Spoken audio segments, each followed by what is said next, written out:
What? You've had the divorce papers ready this whole time? That's low, even for you, but it doesn't matter because I'm not afraid. Troy sat across from me in our cozy apartment, his eyes cold and unyielding. He always had a way of making everything feel like my fault. His voice dripped with smugness as he spoke. Casey, it's simple. You either quit your job and take care of my father, or we're done. I couldn't believe what I was hearing. Troy, I can't just give up my life. I love my job and you already know that. Why can't we find another way to take care of Dan? His gaze hardened. You don't get it, do you? This is about family. My dad needs you, and you owe it to us to be there for him. I leaned back, the weight of his words pressing down on me. This was the man I married, the one I once thought I'd spend forever with. But now I was seeing the manipulative tactics right in front of me. No, Troy, I said firmly. I don't owe him my career. He scoffed, standing up and stepping closer. You wouldn't understand loyalty if it hit you in the face, Casey. Before I could retort, my phone buzzed with a text. It was Jenna, my older sister. Thinking of you. Call me if you need to talk. Perfect timing, as usual. Knowing that Jenna had my back gave me a small ounce of strength to stand my ground. I looked Troy in the eyes, taking a deep breath. You can't force me into this corner. This isn't how a marriage works. You say that, but look at where we are, Troy retorted. Dan's health is declining, and you don't even care. It's pathetic. I felt my hands clench into fists. I care about Dan, but I also care about my own life. I won't let you dictate my decisions. Troy shook his head, turning away. You'll regret this, Casey. Mark my words. Later that evening, Jenna came over. As soon as she walked in, she gave me a knowing look. He's pushing you again, isn't he? Yes, I admitted, sinking into the couch. This time, it's about quitting my job. He wants me to take care of Dan full-time. Jenna sat down next to me, her hand on my shoulder. You can't let him control you, Casey. You've worked too hard to get where you are. I sighed. I know, but it's not easy. Every step I take, he's there, pushing back. Listen, Jenna said firmly, don't lose yourself in this. If Troy really loved you, he wouldn't be making these demands. Her words struck a chord, a realization I had been avoiding for too long. You're right. I need to think about what's best for me, too. We spent the rest of the evening talking, the reality of my situation sinking in deeper with every word exchanged. Jenna's unwavering support was the anchor I desperately needed. After she left, I sat in the living room, replaying the day's events in my mind. Troy had shown his true colors, and I knew I had to prepare for what was coming next. No matter how hard it would be, I couldn't let him win. The next Saturday came faster than I had hoped, and soon enough, Troy and I were pulling up to his parents' house. Stepping out of the car, I could feel the tension build in my shoulders. Jenna's words were still fresh in my mind, but this was a different battlefield. Casey, do try to smile, Troy said, unlocking the front door, his voice dripping with sarcasm. We don't need your attitude today. I followed him inside, biting back a retort. Dan greeted us in the living room, a glass of whiskey in hand. Troy, Casey, nice to see you both. His eyes bore into mine, a subtle challenge. We made our way to the dining table, Troy's mother bustling around the kitchen. The small talk was as strained as ever, with Troy playing the charming son. But as the meal progressed, Dan's real agenda began to surface. So Casey, Dan began, setting his fork down. How's work? Must be hard balancing everything with Troy and, well, potential future responsibilities. I forced a smile, swallowing my irritation. Work's been good, thank you. Busy but fulfilling. Dan nodded, a knowing glint in his eye. I see. You know, family is important. Troy's mother and I have always put family first, no matter the sacrifices. Troy shot me a glance, urging me to respond appropriately. I cleared my throat. I understand, Dan, and I care about family too, but sometimes it's okay to find a balance. Oh, balance, Dan chuckled, taking a sip of his drink. Sometimes that's just an excuse to avoid hard choices. The comment hung in the air like a challenge. Sometimes hard choices are necessary, I replied, keeping my voice steady, but they shouldn't require losing yourself in the process. Troy jumped in, clearly trying to steer the conversation. Casey's always been passionate about her work. Maybe she can find a way to balance both, Dad. Dan leaned back, giving Troy a nod. Sure, but passions can change, especially when love and duty call. Just a thought, Casey. The rest of the meal was spent in a blur of forced conversations and thinly veiled comments. By the time we left, my head was pounding from the effort of maintaining my composure. Once we were in the car, Troy's mask dropped. "You just can't help yourself, can you?" he spat, gripping the steering wheel tightly. "My father was trying to have a conversation, and you just had to challenge him." "I was standing up for myself," I shot back. "You can't expect me to agree with everything blindly. You're so stubborn, Casey. This is why we're having problems. You don't respect my family." I let out a bitter laugh. "Respect goes both ways, Troy, and I'm done being the one who always bends." The drive home was silent, the air thick with unspoken resentment. Inside my mind, Jenna's warning rang clear: don't lose yourself. The cracks in our facade were widening, and I knew this was just the beginning. At home, I finally broke the silence. "Troy, this isn't how a marriage should be. We need to figure something out." He didn't look at me as he headed to the bedroom, his voice cold. "Figure it out yourself, Casey. I've done my part." Staring at the closed door, I realized Jenna was right. Troy and his father wouldn't stop until they had full control, and as I stood alone in the living room, I made a silent vow: I would fight back, no matter the cost. It was late on a Wednesday evening, and the living room felt like a battlefield as I faced Troy. I had just come home from work, barely managing to keep my composure after another intense meeting with my team. But it seemed Troy had other plans for tonight. "You haven't actually considered quitting, have you?" he started, his voice mocking. "It's like you don't care about us or my father at all." I dropped my keys on the table, not ready to entertain another of his guilt trips. "We had this conversation, Troy. My job is important to me. Besides, there are other ways to support your father." His eyes narrowed, the tension in the room thickening. "Casey, let me make this clear. Either you quit your job and start being a proper daughter-in-law, or this marriage is over." I blinked, the weight of his ultimatum hitting me like a freight train. "You can't be serious. You're choosing this moment to push me?" He stepped closer, his tone menacing. "I'm absolutely serious. It's time you pick your career or our family." I felt a surge of anger rising. Since when did being part of this family mean sacrificing everything I've worked for? You can't just demand that I give up my entire life. "You're being selfish, Casey. My father's health is deteriorating, and you're thinking about your career?" He shook his head. "You've changed." I crossed my arms, standing my ground. "Maybe I have, but I'm not going to lose myself just to fit into your mold." He sneered, exasperation evident on his face. "If you won't do this for my father, what guarantee do I have that you even care about this marriage?" A bitter laugh escaped my lips. "What marriage, Troy? The one where you lord every decision over me, where your father's opinions matter more than my own? That's not a marriage. It's control." The room fell silent, the walls closing in on us as the reality of our situation sank in. Troy's gaze softened, but only slightly. "You have till the end of the month to decide, Casey. If you haven't quit by then, don't expect to find me here." I swallowed hard, unable to believe the person in front of me was the same man I once loved. He stormed off, slamming the bedroom door behind him, leaving me standing alone in the fallout. Later, I called Jenna, my fingers trembling as I dialed. She picked up quickly. "Hey, Casey, everything okay?" I took a deep breath. "No, it's not. Troy gave me an ultimatum tonight. Quit my job or he's leaving." "Oh, Casey?"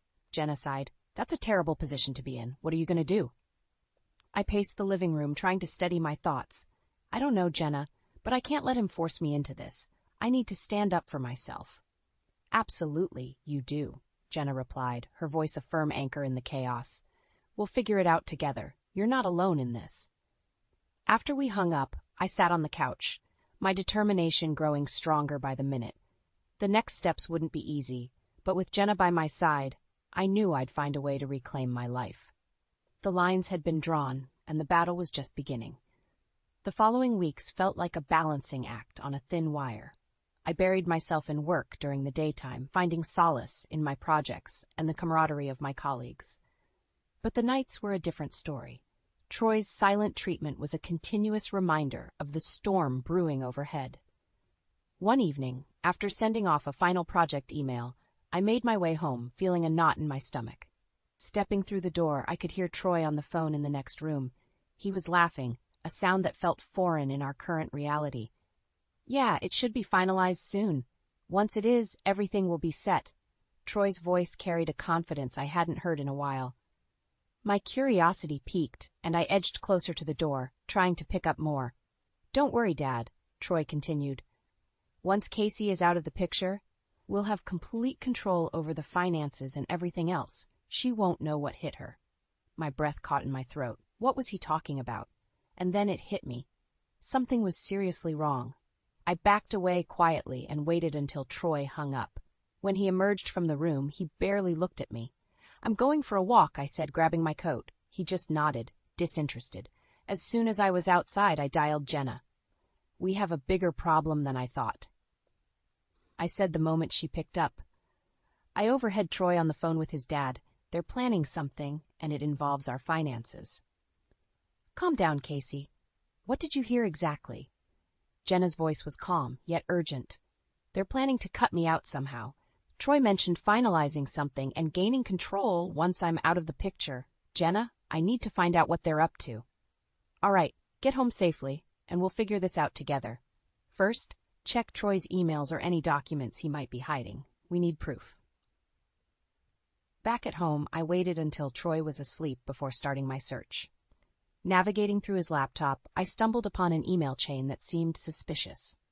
The heading read, "Re-Financial Adjustments." Clicking through, my heart sank further with each line I read. Transactions, account details, highly confidential terms. It all pointed to Troy lying about his job promotion and covertly using my income to fund a joint account with Dan. With shaking hands, I printed out the emails. This was exactly the kind of evidence Jenna and I needed.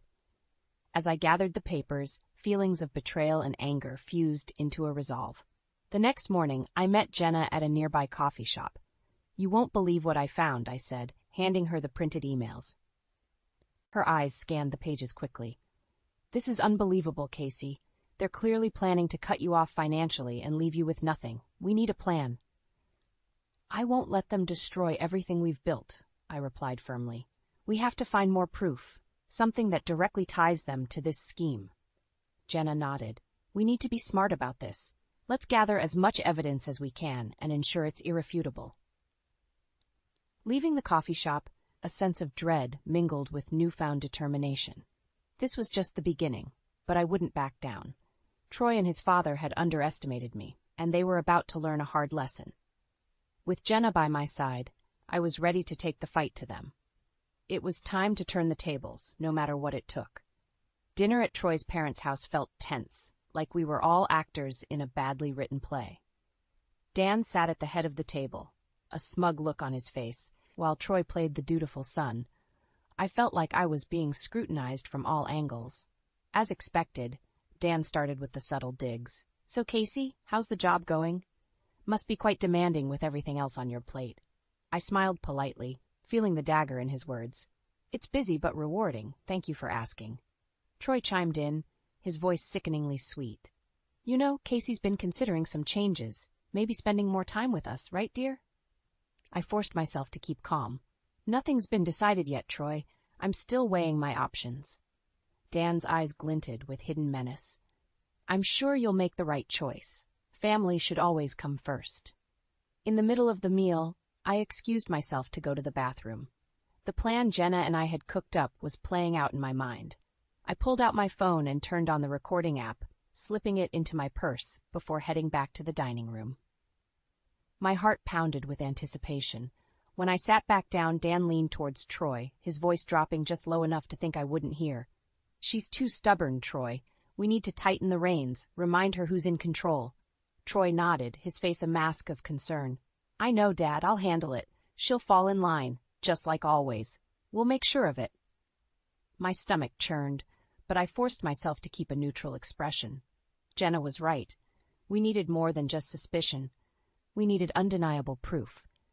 As dinner wrapped up, Dan placed a heavy hand on my shoulder. "Remember, Casey, we're all family here. Sometimes sacrifices need to be made for the greater good." I managed a tight smile, the weight of his touch disgusting me. "Of course, Dan, I understand." Once we were in the car driving home, Troy's false kindness disappeared.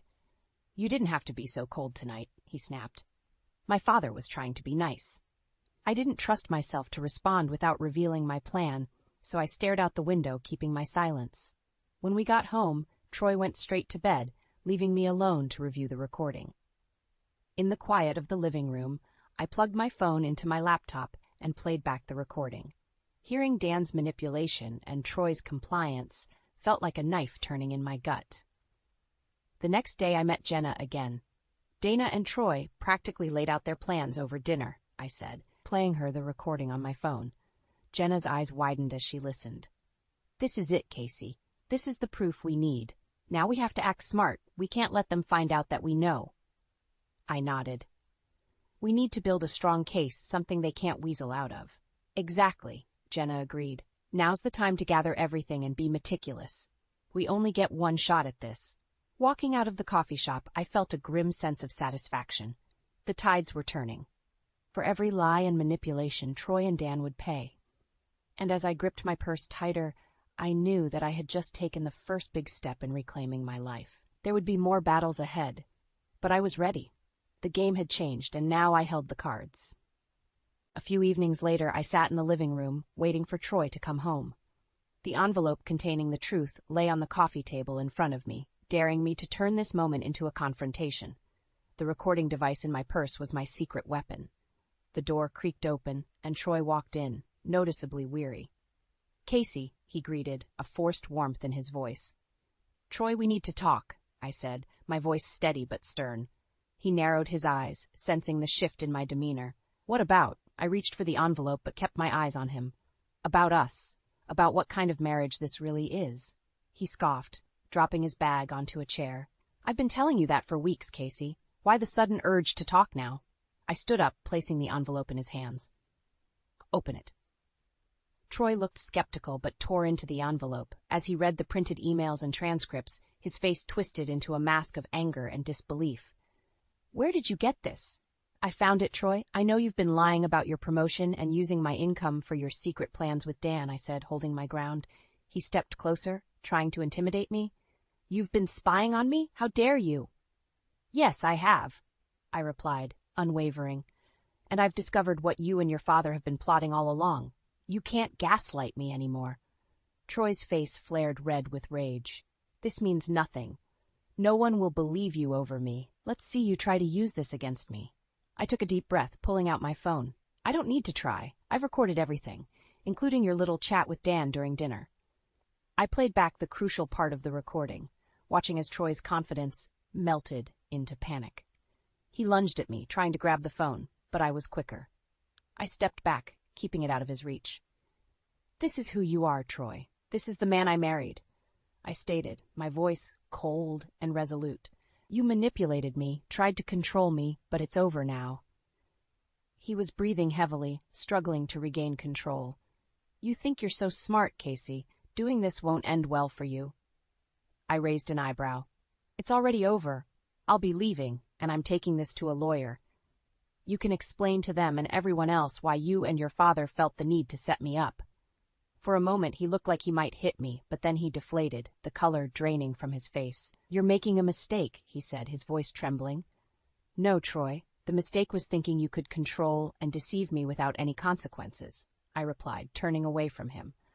I took my keys, picked up my pre-packed bag, and walked out the door without looking back. This was the end of a painful chapter, but the beginning of my fight for justice and freedom. Driving to Jenna's, I felt a sense of liberation wash over me. The road ahead was uncertain, but I knew one thing for sure.